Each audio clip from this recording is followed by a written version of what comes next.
नीरज मिश्रा जी, सरकार बचती हुई दिख रही है, क्या चल रहा है झारखंड में? आप तो साथी हैं जेएमएम के झारखंड में, विधायकों की दौड़ हो रही है, लेटर पर सिग्नेचर करवा लिए गए हैं, राज्यपाल से मुलाकात इसके बाद संभावित हो सकती है, हेमंत सोरेन पर गिरफ्तारी की तलवार लटक रही है। झारखंड के सियासी संकट को कांग्रेस कैसे देख रही है इस वक्त? क्या है कि जब भी कोई दल चुनाव की तैयारी कर रहा होता है तो वो अपने अलग अलग प्रकोष्ठों को काम देता है। जैसे कांग्रेस तैयारी करती है तो एनएसयूआई को, यूथ कांग्रेस को, महिला कांग्रेस को वो कुछ ना कुछ अपना टारगेट देती है।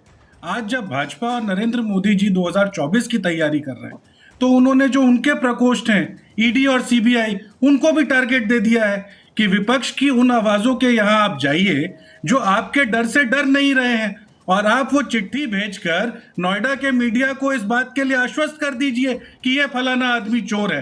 अरे न्यायिक प्रक्रिया है। और जो आज मुख्यमंत्री जी ने किया है, आप देखिए भाजपा का जो आदिवासी विरोधी चेहरा है वो तो हमने मध्य प्रदेश से लेकर उड़ीसा से लेकर और आज झारखंड में देख ही लिया है कि किस तरीके से ये आदिवासियों पर अत्याचार करते हैं। तो इस पूरे चीज को हम तो इस तरीके से देखते हैं कि हमें इस ऑपरेशन लोटस को ना तो नॉर्मलाइज करना चाहिए ना फॉर्मलाइज करना चाहिए।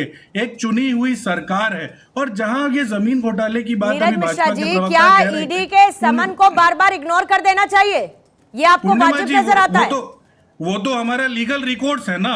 आपने अगर हमें कहा ईडी ने कि आप 31 जनवरी तक आइए, आज 31 जनवरी को पेश हो गए। 31 जनवरी तो 10वें समन पर ना सर, उससे पहले क्या?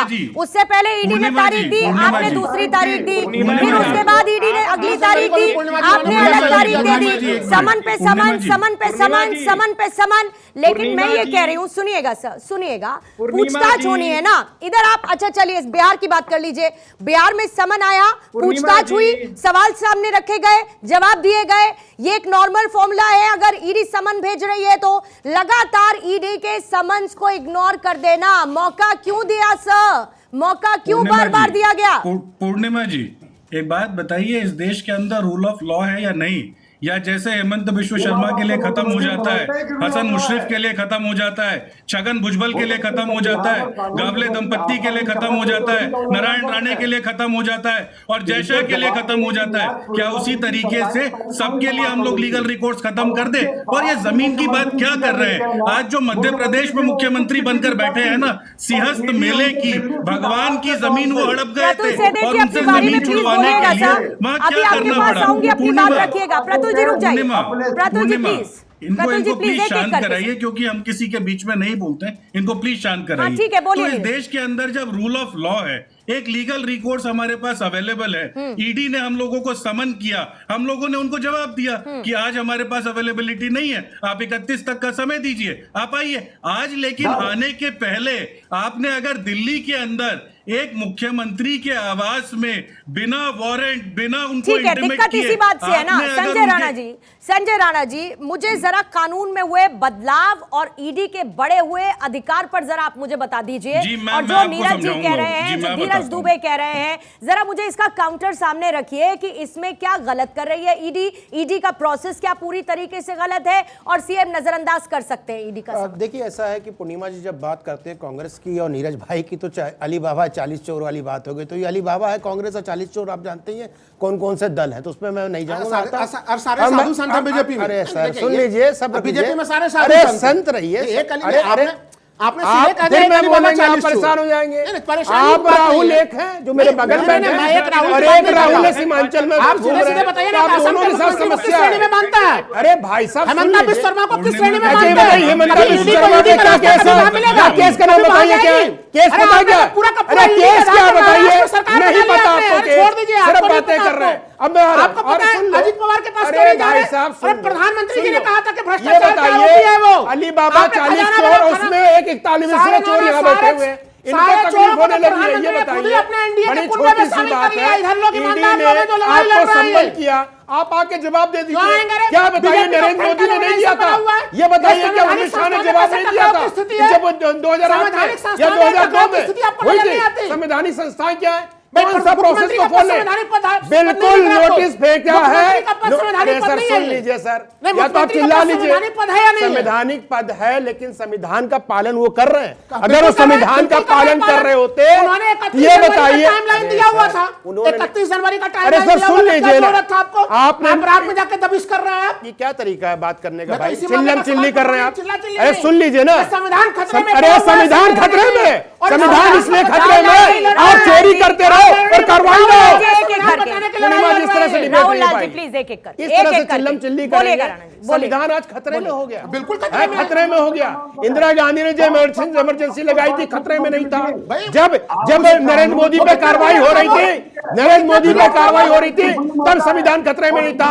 अमित शाह से जब पूछताछ हो रही थी, तब संविधान खतरे में नहीं था। जब इनसे पूछा जाए तो संविधान खतरे में हो जाता। आपको कुछ आप तो अरे चोर के दावे में चिल्ला, आप भाग क्यों रहे हो? आप भाग क्यों रहे हो? कार्रवाई से भाग क्यों रहे हो? कार्रवाई से भाग क्यों रहे हो? और ये बताइए, प्रोसीजर की बात हो रही है, प्रोसीजर बता देता हूं। अभी अगर वो एक मिनट घोषणा कर दे कि मैं एनडीए में शामिल हो रहा हूं। अरे सर सुन लीजिए, ढोल बाजेंगे वाले के साथ वो इतना बीजेपी बढ़िया के प्रश्न घटक बन पूछा जाएंगे। है, सुन लीजिए, उसका आंसर दे लेने दीजिए। प्रोसीजर का पालन कौन कर रहा है? सिंपल सी बात है, सबसे पहले पूर्णिमा 7 दिसंबर 1996 में जी को गिरफ्तार किया गया था, और दूसरी गिरफ्तारी इनकी हो सकती है। देखिए, अगर वारंट है, कोर्ट से वारंट है, ऐतिहासिक तो स्तर पर शक्तियों का दुरुपयोग है। ये आप एक चुनी हुई झारखंड के चुनी हुई सरकार को गिराने का प्रयास कर रहे हैं। 73 सीआरपीसी के अंतर्गत किसी को भी अरेस्ट कर सकती है। क्या बात कर रहे हैं आप? तो आप किसी में भी कार्रवाई कर सकते हैं। सिर्फ गवर्नर और प्रेसिडेंट को नहीं हो सकता है, बाकी सारे लोग इंक्लूडिंग प्रधानमंत्री, इंक्लूडिंग प्रधानमंत्री एक समान ये बताइए, आप चोरी करें और आप पे कार्रवाई ना हो, आप डकैती करें कार्रवाई ना हो। आप ही के व्यक्ति थे लालू प्रसाद यादव। अरे जानवरों का चारा खा के बोल रहे थे हम विश्वास कर रहे हैं, और उनका अनुभव लड़का बैठ के बातें कर रहा है। ये बताइए, आपने कंपनी बनाई जिसकी कोई आय नहीं है, उसमें करोड़ों का ट्रांजैक्शन जाता है। कैसी बात करते हैं? बीजेपी के प्रवक्ता दावा कर दें कि वो हेमंत सोरेन को लेने के लिए तैयार नहीं है। बीजेपी के लोग बोल दे, गृह मंत्री प्रधानमंत्री। मेरा नाम संजय राणा, मैं बीजेपी का प्रवक्ता नहीं। मैं तो वही चीज मैं समझा रहा हूं कर आपको। सकता हूं, मैं यही चीज समझा रहा हूं। जो प्रश्न ये विपक्ष के ऊपर चुन चुन के केवल हमला करना, ये भ्रष्टाचार से लड़ना नहीं होता। इस सरकार ने भ्रष्टाचार की लड़ाई को बिल्कुल ही एक सब्जी लड़ाई बना दिया है। राणा जी, बना दिया है। राणा जी, राहुल लाल जी, फिर आप भी तो सरकार पर हमला करते हैं ना? फिर आप किसके प्रवक्ता हुए? फिर आप किसके प्रवक्ता हुए? अगर आप सरकार पर हमला करते हैं, ये संविधान के दोनों का अपना अपना पक्ष है ना। आप पार्टी का मन बताइए ना। ईडी को आपने पार्टी बना दिया। प्रतुल सेठी जी क्या कह रहे हैं आप? जल्दी से प्लीज। पूर्णिमा, जी सर, मेरा नाम लेकर इन्होंने बोला है तो मुझे रिवर्ट करने का मौका दीजिएगा। मिश्रा जी, आ रहे हो आपके पास? शक्तियों का अपहोल्ड किया सुप्रीम कोर्ट ने, और मुख्यमंत्री जी रनिंग अवे फ्रॉम लॉ 10-10 समन को अवॉइड करते हैं। ये कोई जन आंदोलन नहीं, एक सेकंड, प्रतुल सेठी जी रुकिएगा। पूर्णिमा जी समन आना शुरू हो जाता है। जब तक वो टीम इंडिया में शामिल नहीं हुए तो बताइए कौन सा समन आया उनका ऊपर? एक सेकंड राहुल जी, दायित्व नहीं निर्वाह करने दिया जा रहा, और ईडी के सरकारी कार्य में मुख्यमंत्री हस्तक्षेप कर रहे हैं, उनके खिलाफ अरे मुख्यमंत्री के कार्य में ईडी हस्तक्षेप कर रही है, ये विश्लेषण क्यों नहीं होगा? अरे भाई, ईडी को तो आप सैल्यूट मान लीजिए, ईडी को तो आप सैल्यूट मान लीजिए। 31 तारीख को बुलाया है, 31 तारीख को बुलाया जाएगा। ये बताइए, 24 पे आज एसटीएक्सी में आज एक दिन पे कार्रवाई कर दी, क्या होगा? आपको कार्रवाई क्या कर रही? और एफआईआर में क्या लिखा गया? मुझे एससी एसटी के तहत प्रताड़ित कर रहे हैं। अगर ईडी कार्रवाई कर रही है, आपको प्रताड़ित कर रही है, प्रताड़ित कर रही है, पूछना पड़ेगा। अरे आप चोरी कर रहे हो, एसटी के नाम पे लूट रहे हो, प्रदेश को बर्बाद कर दिया। उसके बाद भी पहला व्यक्ति है, पहला मुख्यमंत्री है जो अपने नाम पे कंपनी बनाया और अपनी कंपनी को खुद ही टेंडर दे दिया। ये पहला छोड़ दीजिए। अरे दुर्भाग्यपूर्ण है, उसको सपोर्ट करने वाले। अरे आप लोग तो जानवरों को चारा खाने वालों को सपोर्ट कर रहे हैं। भ्रष्टाचार की बात करें, कांग्रेस से बड़ा भ्रष्टाचारी कौन है बता दीजिए? National Herald